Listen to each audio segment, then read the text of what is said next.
Hello बच्चों, आपका बहुत बहुत स्वागत है पाठशाला एकेडमी के एक नए वीडियो में। बहुत बहुत स्वागत है बच्चों। तो बच्चों, जिन बच्चों का 19 फरवरी को संस्कृत का एग्जाम होने वाला है, उनके लिए वायरल ऑब्जेक्टिव प्रश्न लेकर आ चुके हैं मेरे प्यारे बच्चों। और आपका विषय कोड होने वाला है 105 होने वाला है मेरे प्यारे बच्चों। तो सभी लोग देखेंगे सेकेंडरी स्कूल एग्जामिनेशन 2025 के लिए ये होने वाला है। और आपका जो पुस्तक सेट होने वाला है वो एफ होने वाला है बच्चों। तो ये 100% ओरिजिनल है मेरे प्यारे बच्चों। ये यहाँ पर देख लीजिए, ये 100% ओरिजिनल पेपर होने वाला है। इसलिए सभी लोग इस वीडियो को लास्ट तक जरूर देखकर जाएंगे परीक्षा देने के लिए, ताकि आपका बहुत ही बेहतर अंक प्राप्त हो बच्चों। ठीक है, देखिए ये असली पेपर होने वाला है मेरे प्यारे बच्चों। तो ये मतलब सेकेंड सेटिंग के लिए बहुत ही ज्यादा मायने रखेगा बच्चों ये प्रश्न। इसलिए सभी लोग जरूर देखकर जाएंगे अंत तक। ठीक है, चलिए। तो पहला सवाल आपके सामने आ चुका है बच्चों। कहता है कि आचार का हनन किससे होता है, बताएंगे आप लोग क्या होगा बच्चों। तो आचार का जो हनन है वो क्या होता है, अलक्षण से होता है बच्चों। ऑप्शन नंबर ए करेक्ट होने वाला है, याद रखिएगा आप लोग। अगला है कि बागदान किस संस्कार में होता है, बताएंगे आप लोग। 2 नंबर, तो बागदान जो है वो किस संस्कार में होता है, आप लोग कहेंगे बी नंबर जवाब सही होगा, विवाह संस्कार में होता है, याद रखेंगे आप लोग। लक्ष्मी किसके पास जाती है, बताइए आप लोग क्या होगा। तो लक्ष्मी किसके पास जाती है, परिश्रमी के पास जाती है, जो मेहनत करते हैं बच्चों। आगे बढ़ते हैं अगले सवाल में।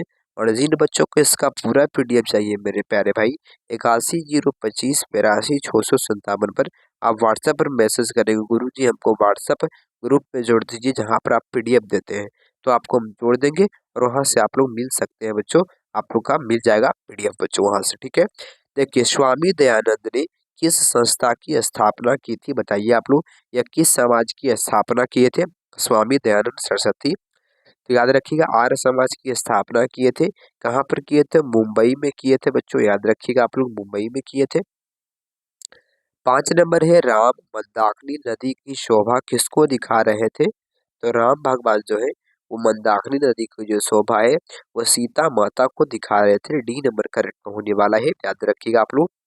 अगला है आपके सामने दिया गया है मेरे प्यारे भाई कि स्वामी दयानंद का जन्म कब हुआ था, बताइए आप लोग। तो स्वामी दयानंद का जो जन्म है, याद रखिएगा बी नंबर करेक्ट होगा, 1824 में।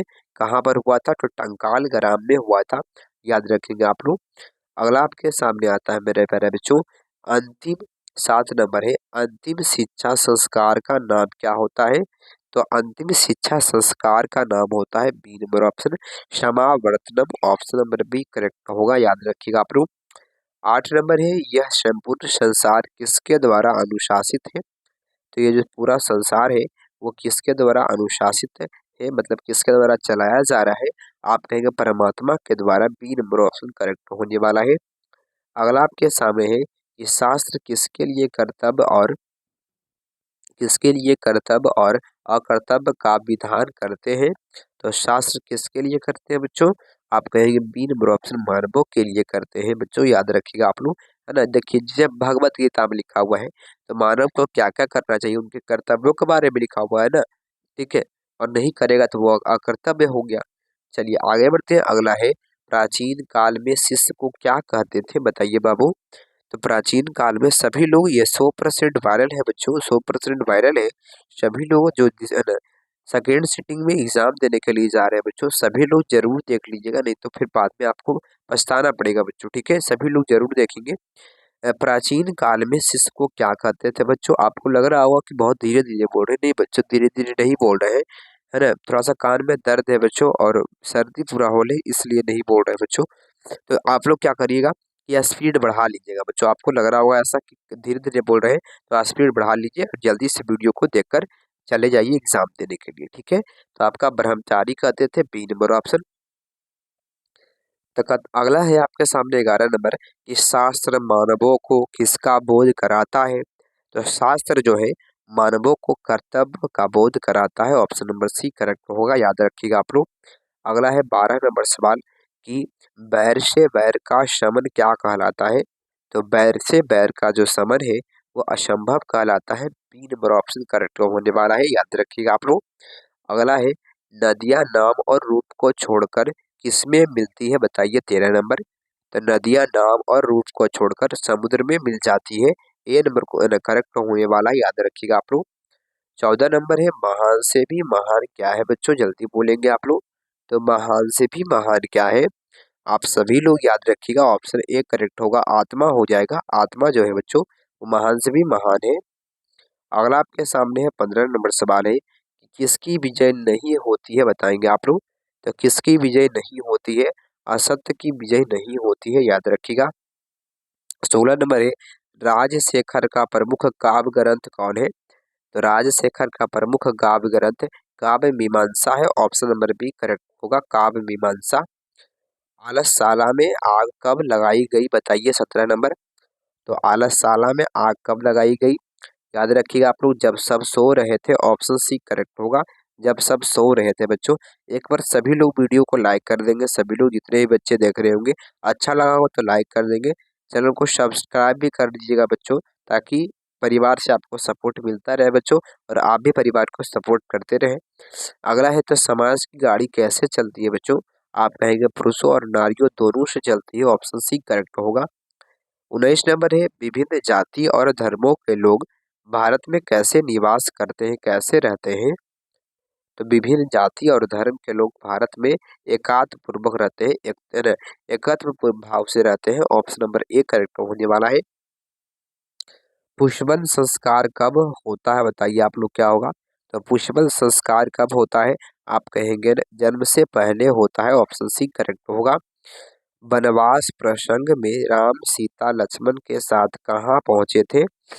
तो वनवास प्रसंग में राम और सीता लक्ष्मण के साथ कहाँ पहुंचे, तो आप लोग याद रखिएगा सी नंबर ऑप्शन चित्रकूट पहुंचे थे, याद रखिएगा आप लोग। नरक के द्वार कितने प्रकार के हैं, बताइए आप लोग। तो नरक के कितने कितने द्वार होते हैं, 22 नंबर सवाल आपके सामने है, जल्दी बोलेंगे आप लोग। याद रखिए मेरे प्यारे बच्चों, बिल्कुल करेक्ट ऑप्शन सी होने वाला है। 3 प्रकार के होते हैं, याद रखिए आप लोग। आधुनिक काल की संस्कृत लेखिकाओं में कौन अति प्रसिद्ध है, बताइए आप लोग क्या होगा। तो आधुनिक काल की संस्कृत लेखिकाओं में कौन अति प्रसिद्ध है, याद रखिएगा सी नंबर ऑप्शन करेक्ट होगा, क्षमा राव प्रसिद्ध है, याद रखेंगे। अगला है कि 24 नंबर की वस्तुत इस समय संसार किस महासागर के कुल मध्य स्थित खड़ा हुआ है, बताएंगे आप लोग क्या होगा राइट आंसर, जल्दी बोलेंगे बाबू। राइट आंसर क्या होने वाला है आप सभी लोग का। तो राइट आंसर 24 नंबर का क्या होगा मेरे प्यारे बच्चों, ऑप्शन सी करेक्ट होने वाला है। ना अशांति महासागर के किनारे खड़ी है, याद रखिएगा। 25 नंबर है परपीड़न किसके लिए होता है, बताइए आप लोग। तो परपीड़न किसके लिए होता है, याद रखिएगा ऑप्शन नंबर आपका बी करेक्ट होगा, पाप के लिए होता है, बी नंबर ऑप्शन। अगला है पटना का इतिहास कितना पुराना है, ये बताइएगा आप लोग। तो पटना का इतिहास कितना पुराना है, आप कहेंगे 2500 वर्ष पूर्व, याद रखिएगा आप लोग। अगला है कि ठीक है कुटनीमतम काव्य के कवि कौन है, बताइएगा 27 नंबर। तो कुटनीमतम काव्य के जो कवि हैं तो याद रखेंगे दामोदर गुप्त है, बी नंबर ऑप्शन करेक्ट होने वाला है। यूनान का राजदूत कौन था, बताइए आप लोग 28 नंबर। तो यूनान का राजदूत मेगास्थनीज था, ऑप्शन नंबर सी करेक्ट होगा। राजशेखर की रचना कौन सी है, बताइए 29 नंबर। तो राजशेखर की रचना कौन सी है, काव्य मीमांसा है, ऑप्शन नंबर एक करेक्ट होगा, काव्य मीमांसा है। अगला है कैमुदी महोत्सव किस ऋतु में मनाया जाता था। तो कैमुदी महोत्सव याद रखेंगे डी नंबर ऑप्शन, शरद ऋतु में मनाया जाता है, डी नंबर ऑप्शन। अगला आपके सामने है कि कथ कथ मार्तियक है ना मार्तमेक अजीब विश्वास है है ना किसकी युक्ति है, बताइए आप लोग क्या होगा राइट आंसर। आप लोग कहेंगे बी नंबर ऑप्शन, पथिक की युक्ति है, बी नंबर ऑप्शन। कर्णभार रूपक के रचनाकार कौन है। तो कर्णभार रूपक के रचनाकार कौन है बच्चों, याद रखिएगा भास है बच्चों, महाकवि भास है, याद रखिएगा आप लोग। अगला है शत्रुता को कौन बढ़ाता है बच्चों, 33 नंबर। तो शत्रुता को कौन बढ़ाता है, तो स्वार्थ जब जहाँ पर आ जाएगा बच्चों वहाँ शत्रुता अपने आप बढ़ जाती है।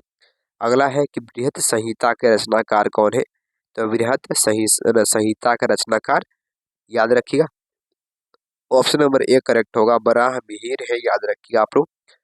नदियाँ समुद्र में कैसे मिलती है, तो नदियां जो है समुद्र में नाम और रूप को छोड़कर मिलती है। ऑप्शन नंबर डी करेक्ट होगा।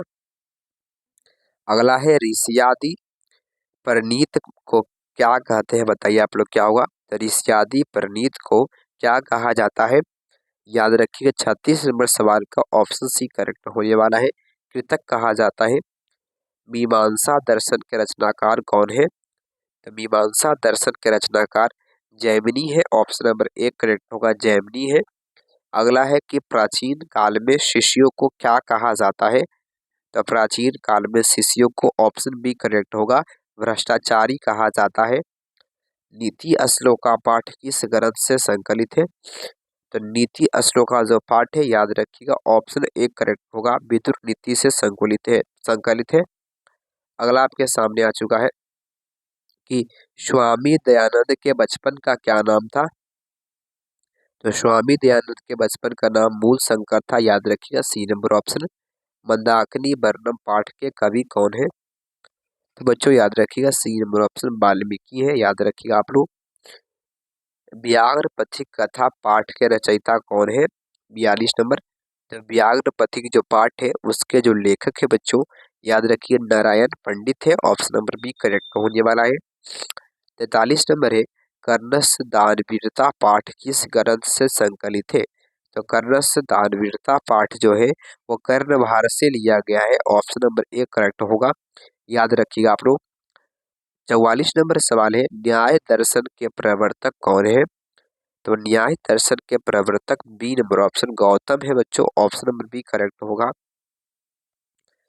अगला आपके सामने है आर्यभट्टियम किनकी रचना है, बताइए आप लोग। तो आर्यभट्टियम किसकी रचना है, याद रखिएगा ऑप्शन नंबर डी करेक्ट होने वाला है, आर्यभट्ट की रचना है। याद रखिएगा। अगला है नीति श्लोका पाठ में परम श्रेय किसे कहा गया है बच्चों, तो नीति श्लोका पाठ में परम श्रेय किसको कहा गया है, क्षमा को कहा गया है। ऑप्शन नंबर डी करेक्ट होगा। अगला है आपके सामने विनय किसका नाश करता है, तो विनय जो है वो किसका नाश करता है बच्चों, याद रखिएगा ऑप्शन नंबर डी करेक्ट होने वाला है आपका, आकृति का नाश करता है। स्वामी दयानंद के लिए कौन पर्व उद्बोधक सिद्ध हुआ, बताइए आप लोग क्या होगा। तो स्वामी दयानंद के लिए कौन सा जो पर्व है वो उद्बोधक है, तो Shivratri. Option number D correct होगा बच्चों। अगला है दान किसको देना चाहिए, तो दान किसको देना चाहिए बच्चों, आप सभी लोग कहेंगे दरिद्र को देना चाहिए, बी नंबर ऑप्शन। अगला है कि अपने और पराये की गणना कौन करता है, तो अपने और पराये की गणना संकुचित हृदय वाला करता है कि ये अपना है और दूसरा पराया है बच्चों, ठीक है। चलिए अगला है कि निस्यति किस लकार का रूप होगा, 51 नंबर सवाल। तो 51 नंबर सवाल का करेक्ट ऑप्शन क्या होगा बच्चों, डी नंबर लीट लकार का रूप होगा। याद रखिएगा लीट लकार का रूप होगा। अगला है कि गुरु किस लकार का रूप होगा, तो गुरु जो है बच्चों वो ऑप्शन सी होगा, लोट लकार का रूप होता है। अगला है कि पित्रा, पित्रा किस विभक्ति का रूप है बच्चों, पित्रा जो है वह किस विभक्ति का रूप है, आप कहेंगे तृतीय विभक्ति का रूप है। ऑप्शन सी करेक्ट होगा आपका। अगला है आपके सामने लता शब्द के तृतीय बहुवचन में क्या होगा, तो लता शब्द के तृतीय बहुवचन में लता भी हो जाएगा। ऑप्शन सी करेक्ट होगा बच्चों। अगला आपके सामने है कि अनेन पद का मूल रूप क्या है बच्चों, बताओगे आप लोग। तो याद रखिएगा अनेन का जो होता है बच्चों इदम होता है, बी नंबर ऑप्शन करेक्ट होगा बच्चों, याद रखोगे आप लोग। 56 नंबर है हिमालयात गंगा प्रवृत्ति में कौन सी विभक्ति है, बताइए आप लोग। राइट आंसर क्या होने वाला है इसका, आप सभी लोग भी लगाते चलोगे बाबू, ऑप्शन नंबर डी होगा, पंचमी विभक्ति है। याद रखिएगा आप लोग को भी आता होगा तो लगाते चलिएगा, कमेंट बॉक्स में लिखते चलिएगा बच्चों। जिससे लाइव चैट में लिखते हैं ना उसी प्रकार से कमेंट बॉक्स में भी लिख सकते हैं आप लोग। हिमालयात गंगा प्रभृति में कौन सा सूत्र है बच्चों, बताओगे आप लोग। तो कौन सा सूत्र है बच्चों, विभक्ति के बारे में नहीं पूछ रहा है, सूत्र के बारे में। याद रखिएगा बी नंबर ऑप्शन भूप प्रभ सच, ठीक है। आगे बढ़ते हैं। अगला है कि 58 नंबर सवाल है आपके सामने, इस आचार्यतः व्याकरण पठती में कौन सी विभक्ति है, बताइए। 58 नंबर सवाल का जवाब क्या होगा, तो पश्चिमी विभक्ति है। याद रखिएगा आप लोग पश्चिमी विभक्ति। अगला है कि स्वरूपम में कौन सा उपसर्ग है बताइएगा। तो स्वरूपम में कौन सी विभक्ति है। आप सभी लोग कहेंगे मेरे प्यारे बच्चों बिल्कुल करेक्ट ऑप्शन ए होने वाला सु होता है, याद रखेंगे। तो सु जो है ए बिल्कुल करेक्ट होगा, सही हो जाएगा बच्चों। अगला है आपके सामने कि उपक्रम में कौन सा उपसर्ग है। तो उपक्रम में कौन सा उपसर्ग होगा बच्चों, याद रखिएगा डी नंबर ऑप्शन उप हो जाएगा, याद रखिएगा उप हो जाएगा। परी के योग से बना शब्द क्या है बच्चों, बताओ आप लोग। तो परी के योग से कौन सा शब्द बनता है बच्चों, आप लोग कहेंगे परिणति बनता है। ऑप्शन नंबर आपका एक करेक्ट होने वाला है, याद रखिएगा। अगला है कि यशस्वीन प्लस डीप से कौन सा शब्द बनेगा। तो यशस्वीन से कौन सा शब्द बनेगा बच्चों, आप सभी लोग याद रखिएगा यशस्वनी बनता है बच्चों, याद रखिएगा आप लोग। अगला है कि तेजस्वन प्लस डीप से कौन सा शब्द बनेगा। तो याद रखिए तेजस्वनी बनता है बच्चों, याद रखोगे आप लोग। ऑप्शन नंबर आपका बी करेक्ट होगा, तेजस्वनी बनता है, याद रखिएगा।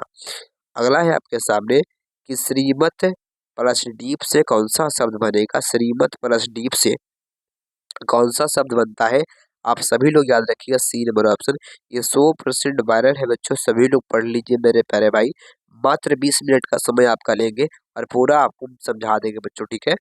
आगे बढ़ते हैं। अगला है दिगु दिख प्लस गर से कौन सा समास बनता है। और जिन बच्चों को है ना पीडीएफ लेना होगा वो इस नंबर पर आप लोग क्या कर सकते हैं बच्चों, इस नंबर पर आप लोग मैसेज करेंगे व्हाट्सएप में बच्चों, ठीक है।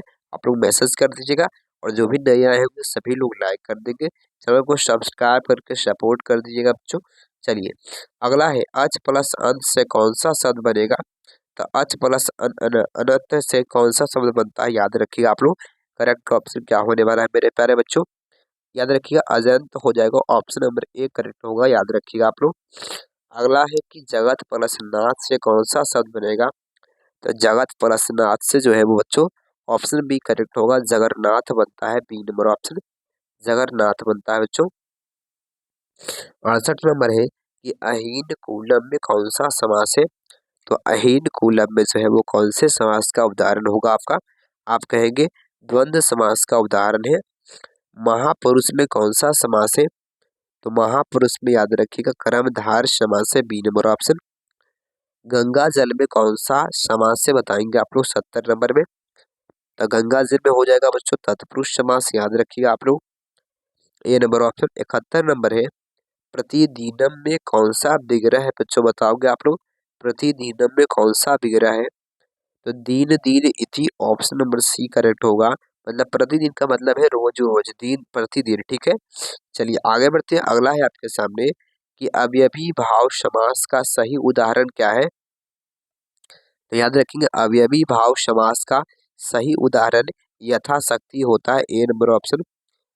रामेण सह सीता वन गतवती वाक्य में रेखांकी पद रामेण में तृतीय विभक्ति विधायक सूत्र क्या होगा आपका। तो याद रखेंगे 73 नंबर सवाल का जवाब होगा सहार्थे, है ना, सहार्थे तृतीया, याद रखेंगे आप लोग। मनः प्लस रथ की संधि से कौन सा शब्द बनेगा आपका। तो मनः प्लस रथ की संधि से याद रखिएगा ऑप्शन बी करेक्ट होगा, मनोरथ बनता है, याद रखिएगा आप लोग। अगला है नयनम, नयनम का संधि विच्छेद क्या होता है। तो नयनम का संधि विच्छेद ने प्लस अनम होता है, ऑप्शन बी करेक्ट होगा आपका। अगला है अ प्लस ई से कौन सा वर्ण बनेगा बताइए आप लोग।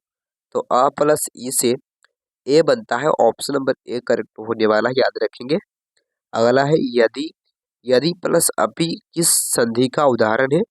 तो यदि प्लस अपि से कौन सा शब्द बनेगा, आप लोग याद रखोगे बच्चों, ऑप्शन ए करेक्ट होगा, स्वर संधि बनता है, याद रखेंगे आप लोग। तत्पुरुष समास का उदाहरण कौन सा है बच्चों, बताओगे आप लोग। तो तत्पुरुष समास का उदाहरण काकवली हो जाएगा, ऑप्शन नंबर ए करेक्ट होगा, काकवली, याद रखेंगे आप लोग। अपवर्गीय तृतीया सूत्र का उदाहरण कौन सा है। तो अपवर्गीय तृतीया सूत्र का उदाहरण तेन मासेन व्याकरण पठितम, ऑप्शन नंबर आपका डी करेक्ट होगा। वानेन वृद्ध का समस्त पद क्या हो जाएगा बच्चों। तो वानेन वृद्ध का जो है ना समस्त पद क्या होता है बच्चों, आप कहेंगे वान वृद्ध, ऑप्शन नंबर सी करेक्ट होगा। आगे बढ़ते हैं। 81 नंबर है कि मानव पद में किस तृतीय विभक्ति का प्रत्यय है मतलब प्रयोग किया गया है। तो आप लोग याद रखिएगा ऑप्शन नंबर ए होगा, अन का उपयोग किया गया है। ऑप्शन नंबर ए करेक्ट होगा। गौरव प्रश्न प्रछंद रेखांकित पद में कौन सी विभक्ति है। तो गौरव जो है वो कौन सी विभक्ति का उदाहरण है, आप लोग इसको याद रखिएगा। ऑप्शन ए होगा प्रथम विभक्ति बच्चों।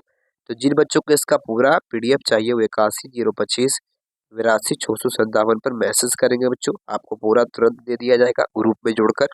और बच्चों जो भी बच्चे नहीं नए आए हैं सभी लोग क्लास को लाइक करेंगे, सभी लोग चैनल को सब्सक्राइब करेंगे और सभी लोग शेयर कर दीजिएगा ताकि आपके भी दोस्त देख पाए बच्चों। बहुत बहुत धन्यवाद, थैंक यू बच्चों, बहुत बहुत धन्यवाद। और उम्मीद करते हैं, भगवान से प्रार्थना करते हैं कि आपका एग्जाम इसी प्रकार से बेहतर जाता रहे बच्चों। बहुत बहुत धन्यवाद।